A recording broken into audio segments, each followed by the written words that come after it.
What's going on YouTube? Today I'm going to be reviewing and giving my first impressions on the native Mac version of FL Studio 20.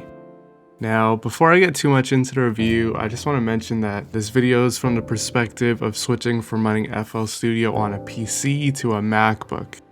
I've used FL on Mac before through programs like Parallels or Boot Camp, and a lot of the points that I'll be discussing in this video are based on being a Windows user for music production.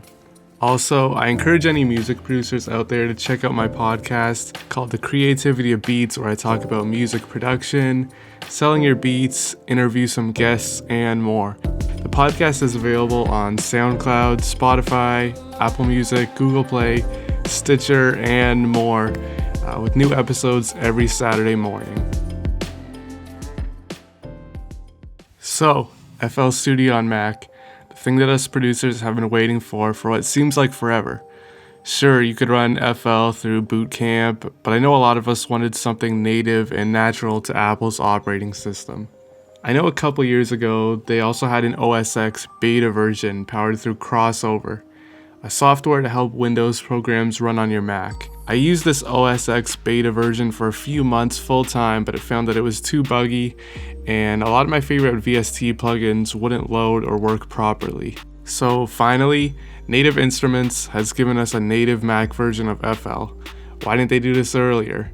Well, according to Native Instruments, without the update of a coding software they used, it would have required rewriting over 2 million lines of code to have the program work naturally on Mac. First impressions. My first thoughts after loading FL20 on my 2015 MacBook Pro was that this thing looks amazing and runs smoothly. The quality and resolution of FL20 look unreal on my MacBook's Retina display. After loading the demo song on startup, I noticed how little CPU this version of FL was using. Old laptops that I had FL Studio on sometimes couldn't process the demo songs in FL Studio, so experiencing this was a great first impression. However, when I started to customize FL20 with my own plugins that I wanted to move over from my PC, I ran into some issues. On my Alienware gaming PC, I have a lot of VST content libraries stored on an external hard drive. I was under the impression that with FL on my MacBook, I would be able to install the VST and with my external hard drive plugged in, load the content libraries and start making new beats. This is where I started running into some issues.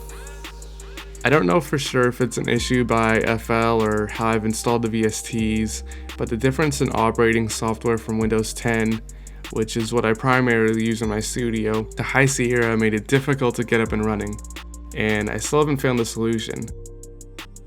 This was the case for a couple of VSTs that I wanted to easily transfer instead of doing a brand new installation of them on my MacBook. I then tried to do a new installation of one of my favorite VSTs, Nexus 2, but I kept running into some weird issues that I couldn't figure out how to fix. And to make sure that I wasn't doing it wrong, I did the same installation of Nexus 2 into FL20 on an old Windows laptop. I had no issues doing this on a different operating system. The internet couldn't help me figure out how to load and transfer VSTs either.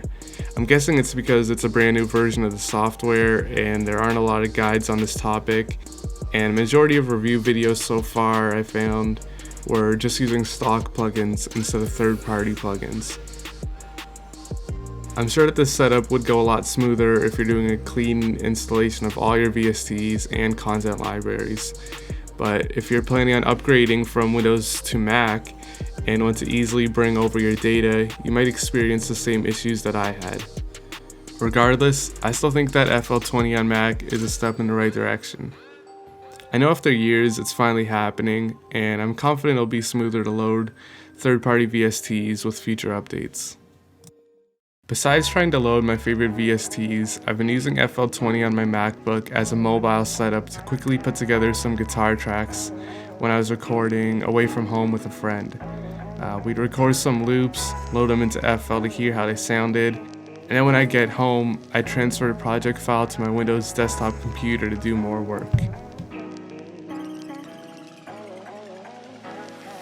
In summary, I think that FL Studio 20 on Mac could be a powerful software if it was easier to load external VSTs. I definitely think it's a step in the right direction, and I'm excited what ImageLine will bring to the table in the near future for updates. Even though the software looks beautiful running on my MacBook, I still can't see myself using it for anything else than recording loops just yet. I still find that majority of VST plugins work best on Windows for FL Studio. Thanks so much for watching, guys. I hope you enjoyed this review and first impressions video.